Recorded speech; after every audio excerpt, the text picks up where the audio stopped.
Welcome to Enlightened, the enlightened journey of life. I am your host, Jen Hamilton, and it is an honor to have you here. I am a conscious life coach and women's empowerment mentor, and I activate a potent level of self and soul inquiry with my clients, which initiates deep and lasting transformation in all areas of their lives. I am here for the full human experience, authentically and audaciously sharing my magic with the world. On this podcast, we're all about mastering life on the way to enlightenment. And as we are here having a human experience, we might as well embrace it all. We play in the space of what is real and tangible, just as much as we play in the space of esoteric and metaphysical. You'll be ignited by deep conversation, whether through my own personal musings, interviews with incredible thought leaders around the world, and everyday divine humans sharing their soulful stories. Thank you for being on this journey. Let's dive in.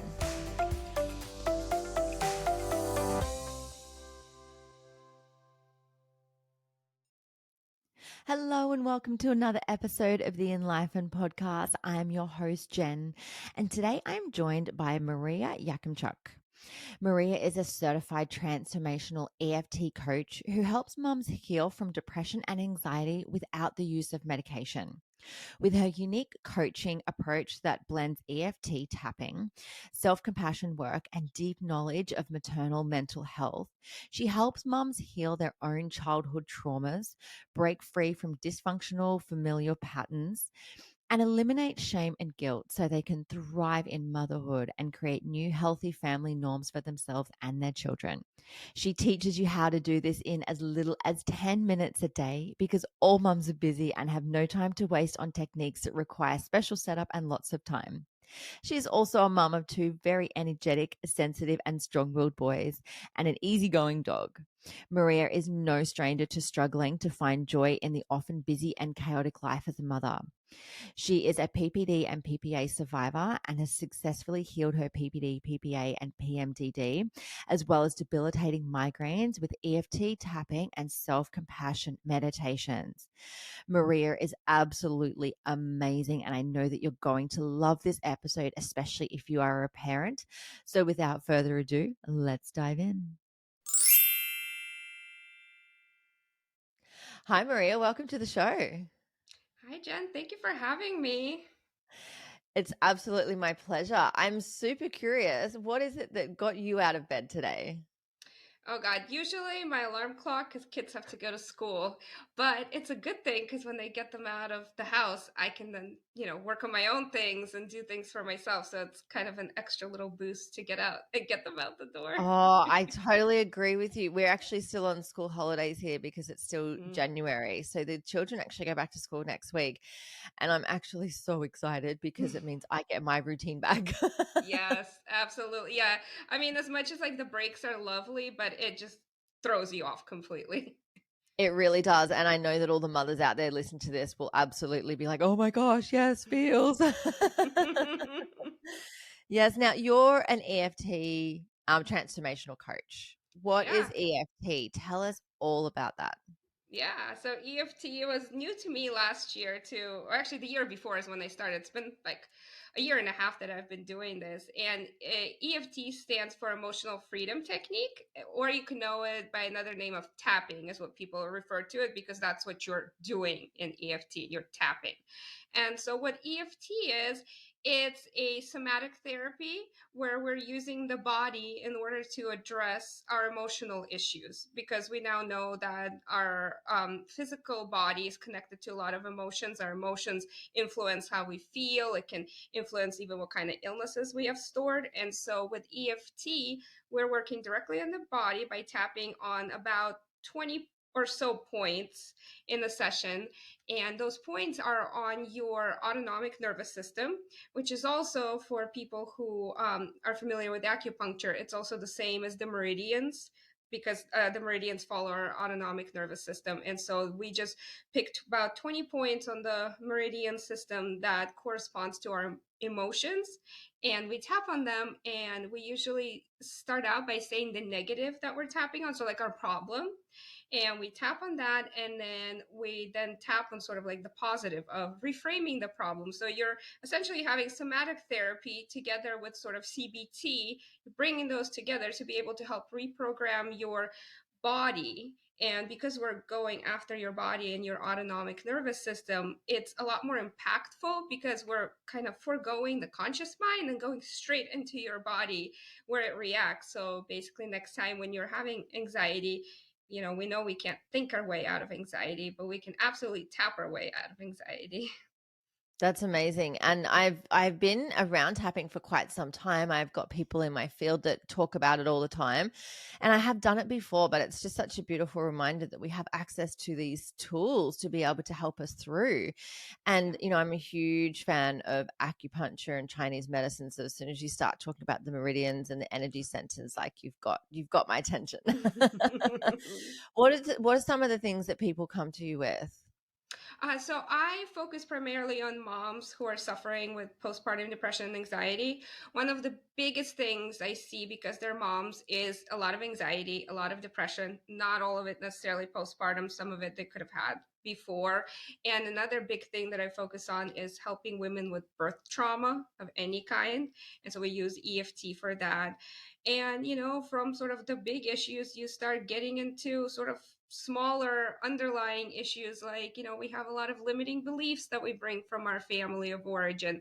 There could be generational trauma. There's just a lot of these negative messages that we collected throughout our lifetime because somebody said something mean to us and it just stuck in us. And from then on, it's sort of changed our thinking, and we can go and reprogram that.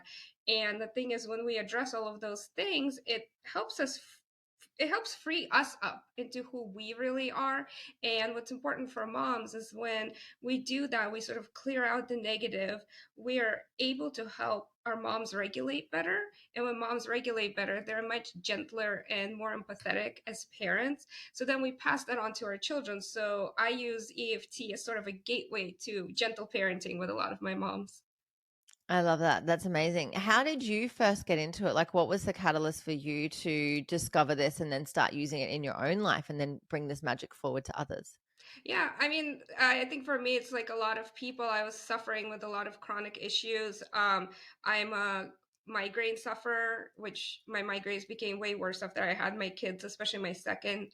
I was having I went from being an episodic migraine sufferer to a chronic one, so I had like 20 plus days a month in pain, which was not functionable with two kids. And I also had digestive issues, and I was never finding any real help or relief through any traditional doctors at all.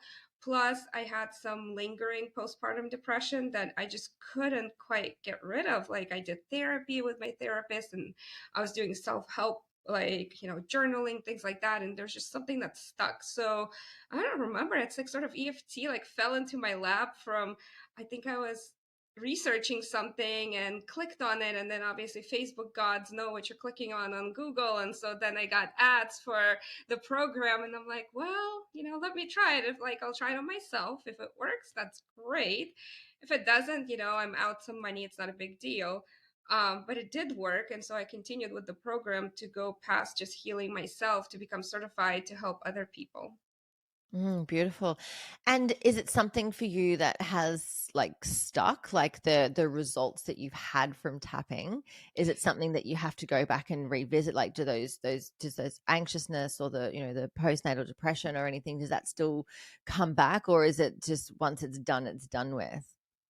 So usually once it's done with. The only caveat with it is all our sort of problems and issues are very layered.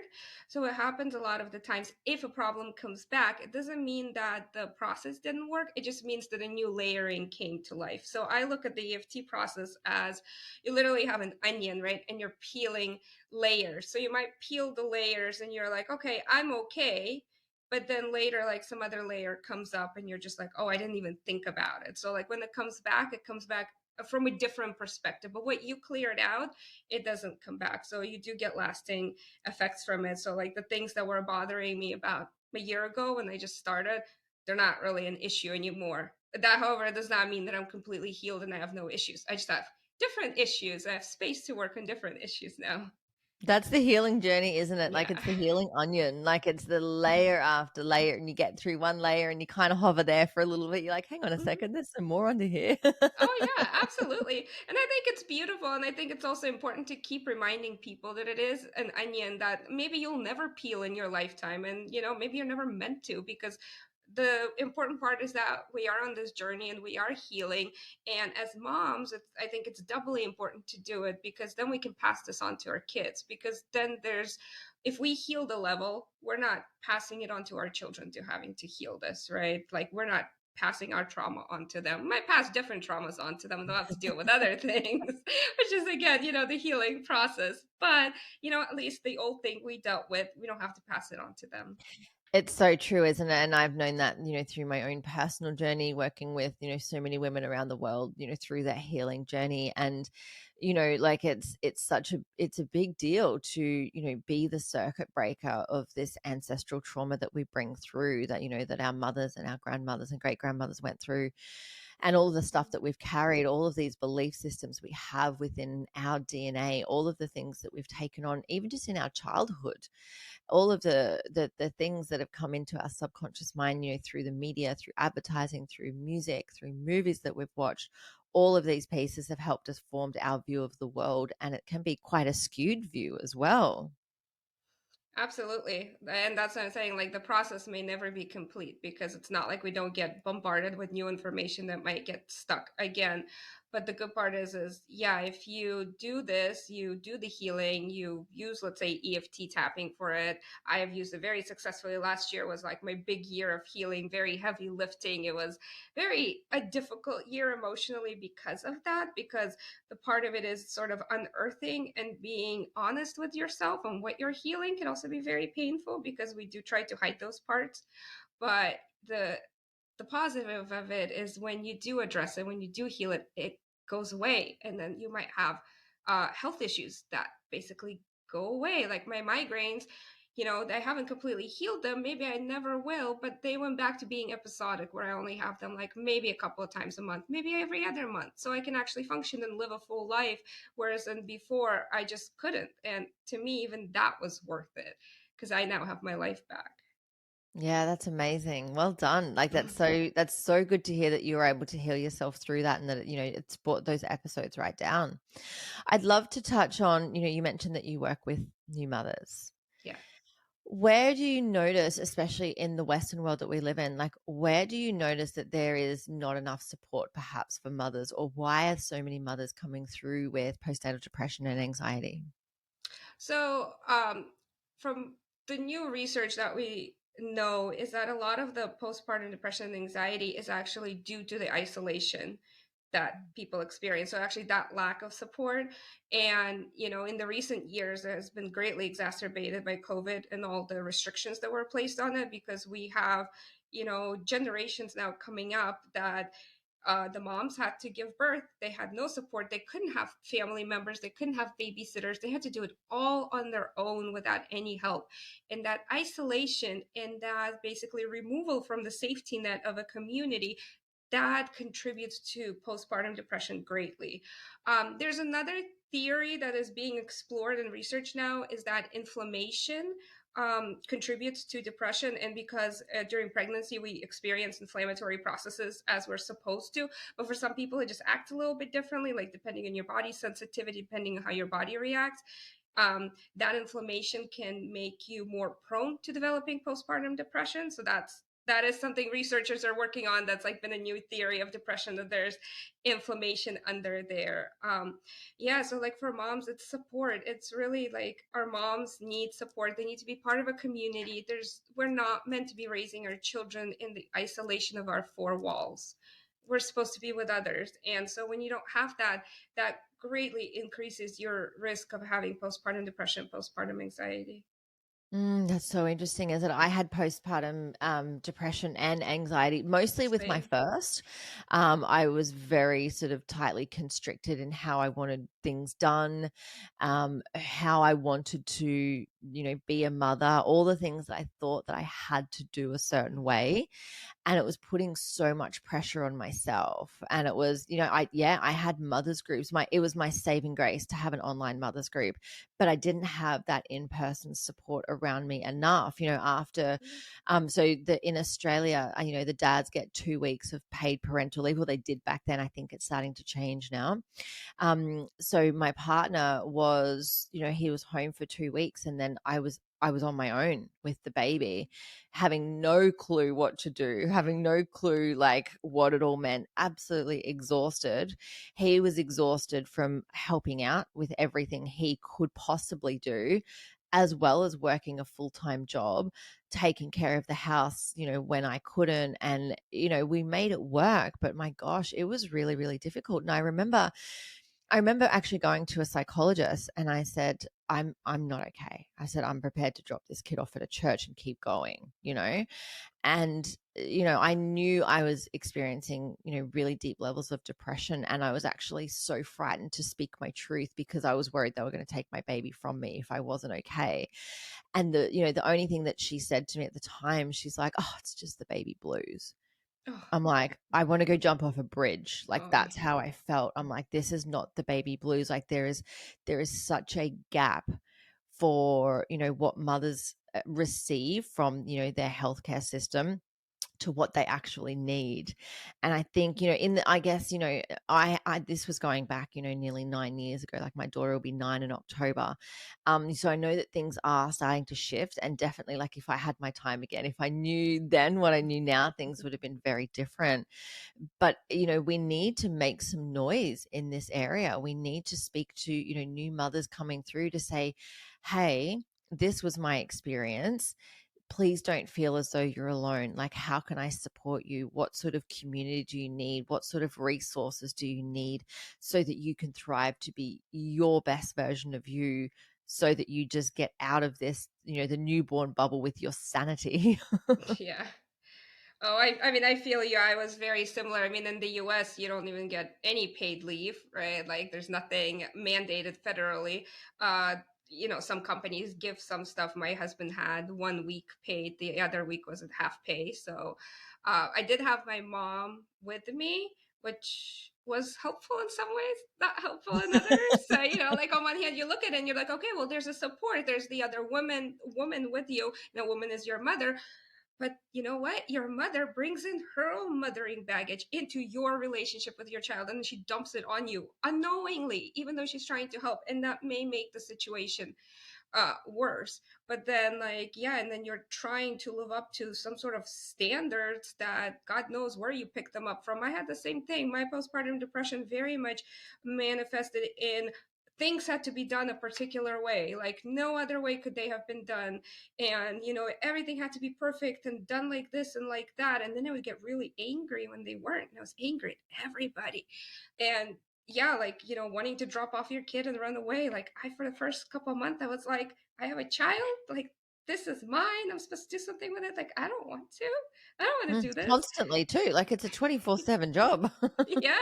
And like, my eldest had some like issues. He had like an undiagnosed lip tie and tongue tie. So we had breastfeeding issues. So it's like, I also had a pretty traumatic birth with him because we ended up having an emergency C-section. I was totally unprepared for that, mentally and like physically. Like, I was in the hospital ordering things for myself for home because I was like, I would never have a C-section because they don't happen, right? So like, yeah, jumping into this completely new life, feeling totally unprepared for all of it because we took the classes, we prepared for birth, we didn't prepare for postpartum. And like, my eldest is almost 7, and back then there wasn't as much conversation of postpartum. Now I'm seeing a lot more people like actually pushing, like, don't just prep for birth, prep for postpartum, really prep for postpartum.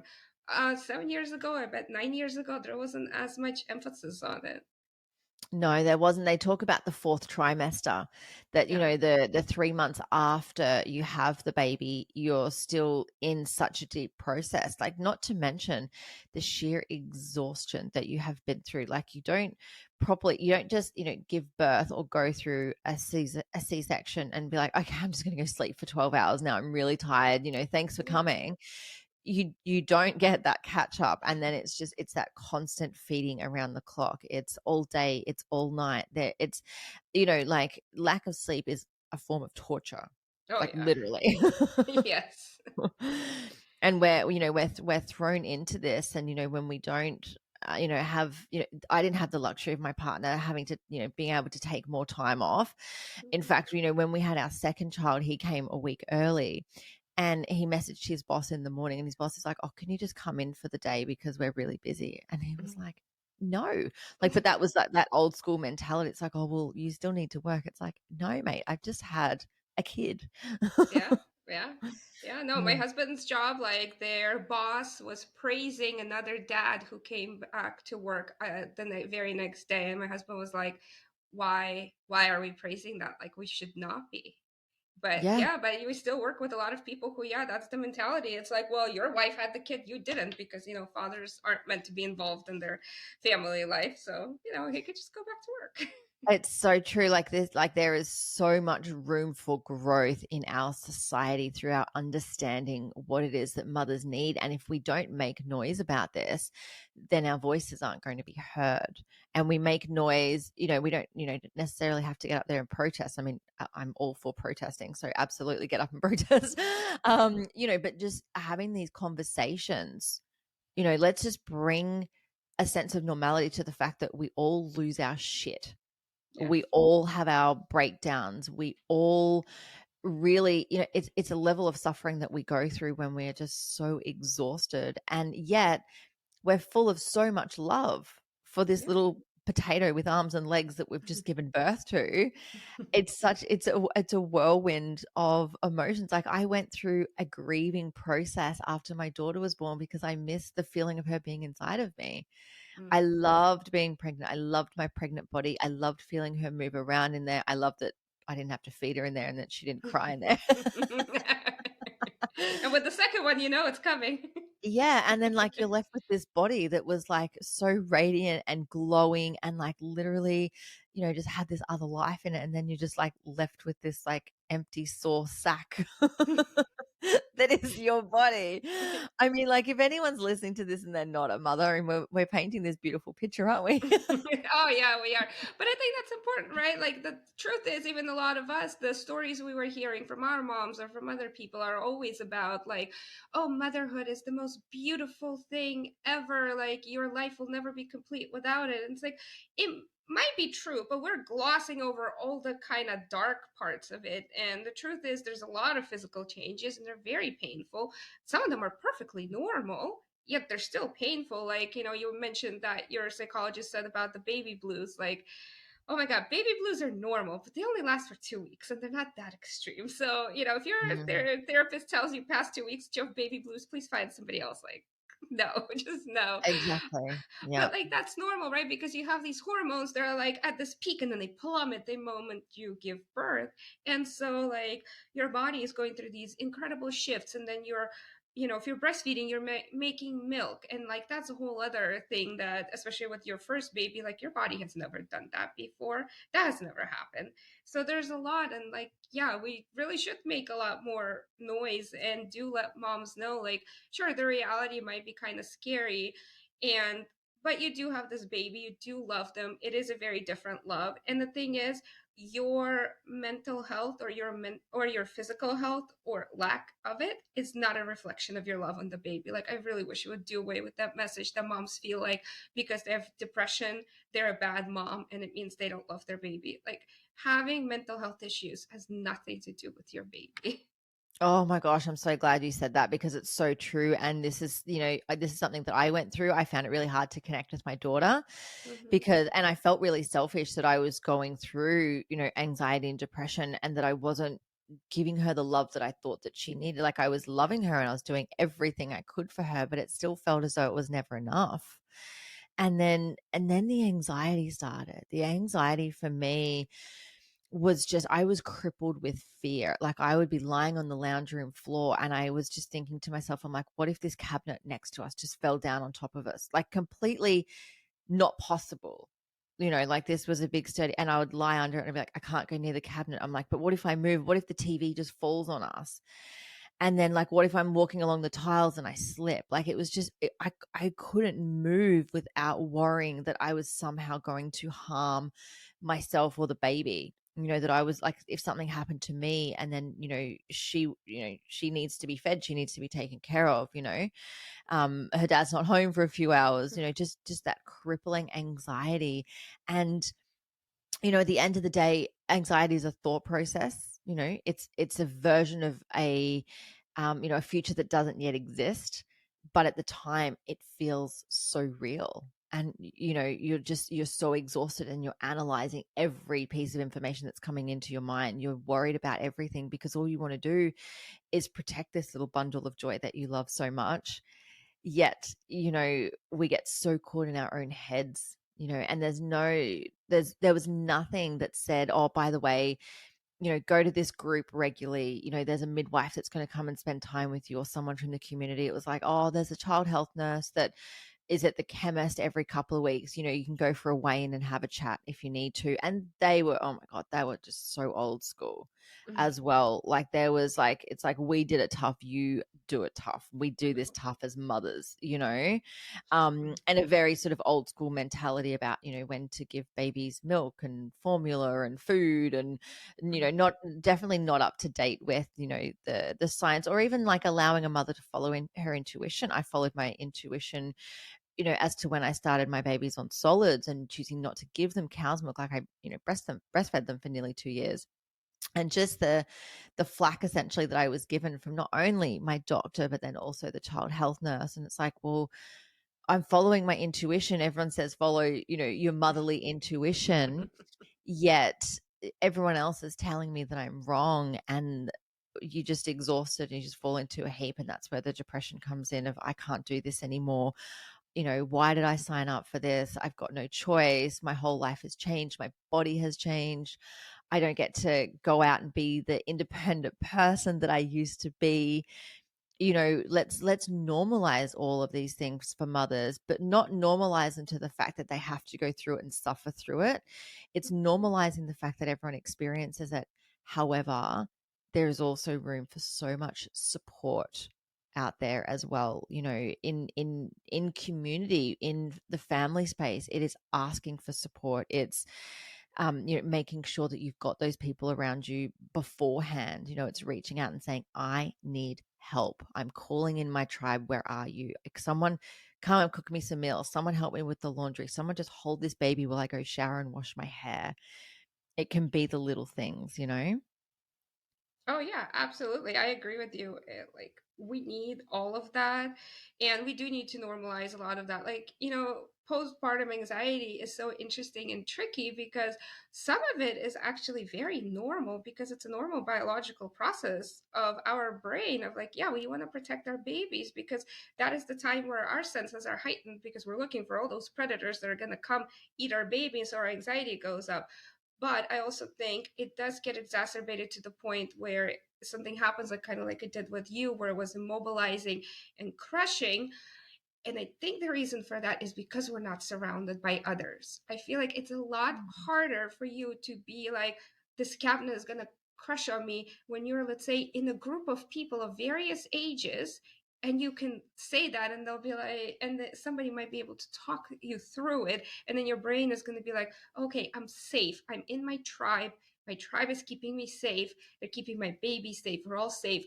My anxiety can fall away. But when you're by yourself, like, that is the antithesis of being human because that is how we die when we're not in a group. So, of course, being a mother with a baby alone, your anxiety goes through the roof because you're in protection mode, right? And you're right, we have to be able to normalize that there's a lot of this happening, but also recognize at what point normal stops being normal and does require the help because there is a level of anxiety that's normal and there's a level of anxiety that is crippling you and you can't tend to your baby or you can't leave the house or you can't go into the house or you can't do certain things, right? Like, there's a fine line, and unfortunately, as you were saying, a lot of the medical professionals are really not up to date on it. They don't want to hear the new research, they don't want to change anything. And yes, it is hard being a mom when your intuition is questioned every moment of the day where you're told that you're wrong, but it's like at the end of the day, I'm the mom. I'm the one spending the majority of the time with this baby, not the doctor that sees them for 15 minutes. Like, sure, they can maybe diagnose an acute illness, but I'm the one that knows if this isn't normal for them. So please listen to me. So yeah, I mean, they we spread the message of please listen to mothers. We're not stupid. We didn't lose brain Mm, cells. We know what we're talking about, especially when it comes to our children. We're not crazy. We are actually, a lot of us are educated women who, yeah, we have chosen to have children, but because of that, nothing else has changed. So we do a lot of our research and we follow our intuition and we bring it together. And so, yeah, we would like to be heard and we'd like to be respected. absolutely. And this is the thing, like my intuition, I've always had a very good intuition and never sort of, listened to it as deep as I did as, when I became a mother. But that is the time when we're at our heightened intuition, is when we have babies. And that, like, our intuition needs to be acknowledged and respected. We know as mothers if there is something wrong with our baby. We know, we can feel it. Like, it's, you can't just bypass a mother's intuition. I remember being at it was like a mother's group catch up, and this is when I had my son. So I already had my daughter, who was 2 at the time, and I was in this group of other mothers, and some of them had older children there, like a couple of years, like toddlers and stuff. And it was so nice to be in this group. And I remember my daughter was playing on the playground on this, like, this spinny thing that you go round and round and round, and she came off. And I remember she was on the ground, like face down, didn't cry, didn't move. There was like an arm and a leg just like all over the place. And I was like, oh my, like, I freaked out. I literally just handed one of them my baby. I ran over to her. She was fine. She was just like, just hit the deck pretty hard, but she was fine. No broken bones, no missing teeth. I think she had teeth then, but she was fine. But what I remember is when I came back to my son, my daughter was sort of brushed off. All the others mothers were there and like, oh my gosh, that's happened to us before. Like, it's so scary when this happens, but are you okay? Like, they just held the baby for me. I was beside myself. I was in tears. I was panicked that, she had broken an arm and a leg, that she'd broken a face, that I'd knocked her out or something like that. I didn't even knock her out. She was the one that fell off. Like, that's the mum guilt right there. I Yeah. was the one that took her to the playground, so it's my fault, right? Yep. But it was so supportive to have other mothers there to just hold space for me and help me out and be like, here, we'll hold the baby. Do you need some baby wipes? Let's get the dust off her. And it was like, I felt so safe with other mothers there. If I'd been at the park on my own trying to hold one baby, another one had just come off a piece of equipment. I have to sort one out, put it back in the pram, get to the other one, deal with both of them, leave my handbag, go and get the kid. Like, I wouldn't have been able to do it. And it's probably why I didn't go very far when I had the children, because I'm like, this is just too much hard work. But I just remember being surrounded by these mothers, and they were just so loving. And it's like, this happens to all of us. It's not your fault. It's okay. And it was like just that real sense of community. And that's what we need. Yeah, we do. Because the thing is, when you're by yourself and then you get judgy stares from like the older generation, it starts making you feel like, yeah, you're crazy, you're doing something wrong, and you're bad. And none of that is true. Like, and you definitely feel it when you're around other moms who are like you in the same situation, because you do get that support instead of that judgment. Because truth is, every single one of us had a child that fell. Mine fell down all the way into our basement, and it was a full Oh, floor. He luckily was perfectly fine, but you can imagine I was pregnant with my second, and my toddler just whooshed down all the stairs. just thunk, thunk, Yeah, thunk, thunk, thunk, thunk. right, Yep. right. So something like that, you're just like, how do I recover from it? But then, you talk to other people and you're like, okay, well, my child has fallen off this really big structure and my child fell out of the chair and got a concussion, right? Like, you get those kind of stories, and then you're like, okay, well, that's the reality of all of us. Like, children get hurt, and it's not Mm-hmm. even necessarily anybody's fault. And we shouldn't Mm-hmm. blame ourselves. We shouldn't blame them. We shouldn't blame anybody else. Like, things happen, and it's okay. We can, as long as nobody's seriously hurt, we can all pick up, go along. Doesn't make us bad parents, doesn't do any of that. But yeah, but you don't feel that unless you're around others. Like, when you're around other mothers is when you feel it. When you're by yourself, yeah, those thoughts, they just eat you alive. And Mm. And if you're just with your thoughts all the time, you can't escape them. That's how you get depression and anxiety, sitting with those thoughts. Yeah, yeah. Oh gosh, I could talk on this subject all day. I know, me too. I'm so passionate about, empowering women and, mothers to just have this full experience of motherhood, but be surrounded by community, be surrounded by other people, to ask for help, to ask for questions. And the thing is, like, if we've had an experience as a child where we haven't been able to ask for help because we've been told no, or we've been put down or made to feel silly for asking for help, then that's also going into our subconscious mind. And that's probably something that tapping can help with as well. What would you say to Oh, that? yeah. Oh, I had to do that because I was the one that the moment I became a mom, all of a sudden there was like a switch came, like flipped of I have to do it all myself. I have to handle it all myself. Other people have it worse. Basically, on repeat, everything that I've heard as a child, like immediately just came flooding in. And yeah, like even years later, there's still a lot of it left. And I was tapping out a lot of it. I've been working with my own tapping. I was not only working on sort of my own depression and things like that, but I've also started digging into some of the generational trauma that I have down the female line, and a lot of these like sayings and words that I heard from family that really deteriorated who I was and deteriorated my self-esteem. And again, like they may not have meant it in a bad way, but that's what they heard, and they just passed it on to me. But I was determined that I don't want to pass that on to my children, because like I don't need children with such an eroded self-esteem like I had, who are then 30 years later sitting there being like, okay, let me tap this out because this is just eating me alive. I can't live my life. So yeah, tapping for any sort of those messages that we receive that are just not letting us move on, like things of like, I'm not good with money, or I can't be independent, or I can't ask for help, or I'm not good enough, like that collected from somewhere, often started with our family. Sometimes it could be school. There's different impactful parts of our life, but that has been sort of garnering in our whole entire life. And then we have these imprints and we build our life based on those imprints, and a lot of times they're very limiting, and they do come out in motherhood. And that's why we end up with moms who don't ask for help, suffer silently, have very serious mental health illness, but there is a message in the back of their head of like, we don't ask for help, we power through, right? That old school Mm. mentality you were talking about, like. And my hope is that with every mom I help, I release them from that thinking, and I allow them to not only be them, but also know that they can ask for help and they can be supported, and they can pass this message on to their children, especially if they're raising little girls, that their little girls, when they become moms, if they choose to, they can ask for help and it's not a stigmatizing situation. Yes. Oh, I love it so much. When you're going through the process of tapping, um, what does it feel like when things start to shift? Do you start to notice, like, when you change your sentence from the negative that's been impacting you to the what it is that you want to essentially rewire into your system? Do you feel a sense of calm coming over you? Do you not feel it instantly? Do you just tap harder to get the frustration out? Like, what does it feel like as you're moving through that transition from like, it's not okay, to, actually, I am going to be okay?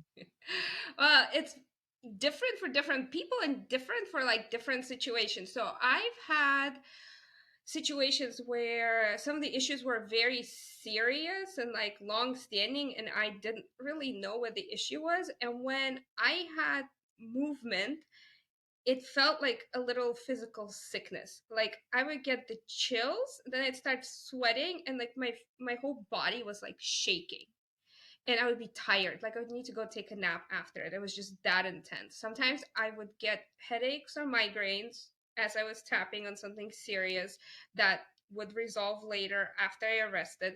Usually it was being very tired, very, very tired, which to me signified that, I did a lot of hard work. We moved a lot of this really heavy stuff out of my system. Now my system needs to rest.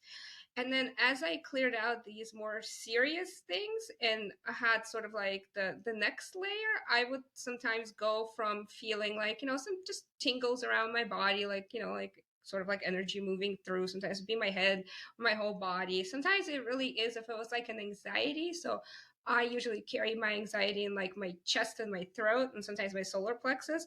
So it would be like when I would start tapping, it would feel like somebody's like clenching it, like with a fist, it would be really tight. And then when I would go through a few rounds and I got to the point that it's clearing out, it definitely felt like somebody just like released the tension and you could feel like, okay, there's some openness in here and I'm open.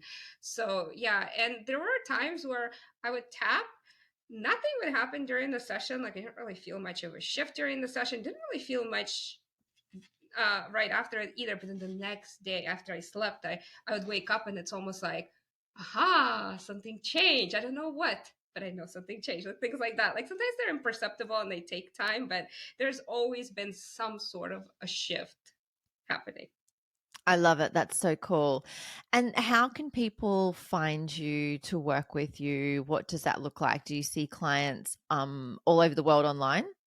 Yeah, I do because I don't have to be in the same room with the person. They follow what I do. So I do Zoom, basically Zoom one-on-one sessions with my clients. And I have two different offerings. So if somebody is just kind of wanting to check out EFT, see if it works for them, I have a package that's 4 sessions that's meant to be used over a month. And then if somebody's ready to do a more deeper dive into their healing journey and especially centered around motherhood, I have a 3 month program as well. And again, all of it is done online and one on one. And my website is www.parentonboard.com. And you can also find me on Instagram, Facebook, and TikTok. And the handle is Parent on Board Coaching. So you could also, get to know me like that. I love talking to people like through Facebook message. I always say that if you want like have any questions, you want to message me, that's a great way to get a hold of me. I have the app on my phone, so it's very easy for me to answer. And I love to offer support. I have a Facebook group, so try to post some things in there. It's parent on board, parent on board community support, and try to put out some good information there, answer people's questions. So yeah, that you can access like that. And I'm hoping to bring in more resources through the year, like maybe put out some courses and stuff like that as I have time, because as I said, yeah, I started the business part of it only like last year in the summer, so it's been kind of a baby business growing. Beautiful, beautiful. And we will link to all of those things in the show notes as well. Maria, have you got any advice for our listeners out there? Anything aligned with tapping, anything for mothers that are listening? Any words of wisdom?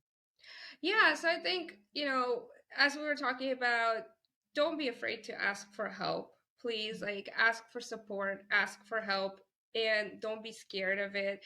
Also, don't be scared to branch out of, the traditional medical system, because the truth is, I know Australia and US are probably kind of similar. There's kind of, feel like there's, although I feel like Australia might be a little better than US, but there's a lot of flack against like the alternative medicine things. And I would highly encourage moms to at least explore to see which ones of them are for them, because, tapping can be for mental health and physical health, acupuncture.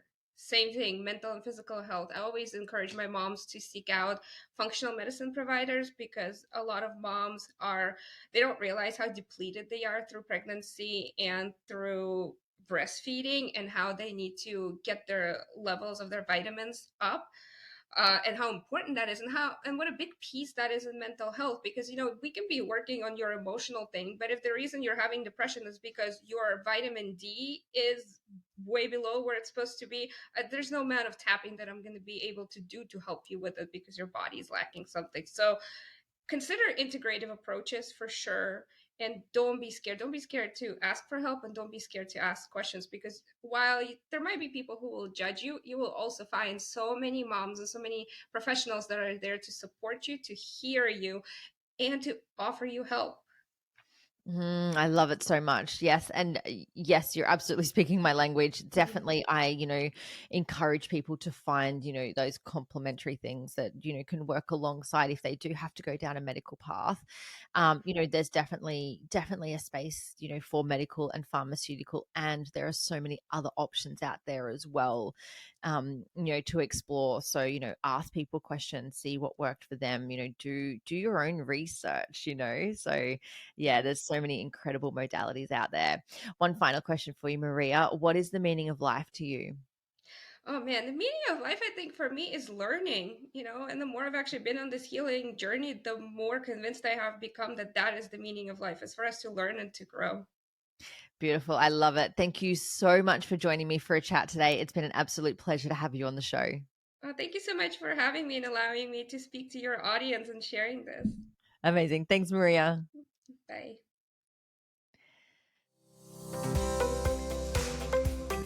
Thank you so much for joining me for this episode. I hope you love the Enlightened podcast, and the biggest compliment you can give me is subscribing to this podcast, sharing it, and leaving a rating and review. Feel free to follow me on Instagram. My handle is @JenHamiltonOfficial, and the podcast handle is enlightened_podcast. You can also find the video version on YouTube on my channel. Just search Enlightened and don't forget to hit subscribe. Have a beautiful day and enjoy living the enlightened journey of life.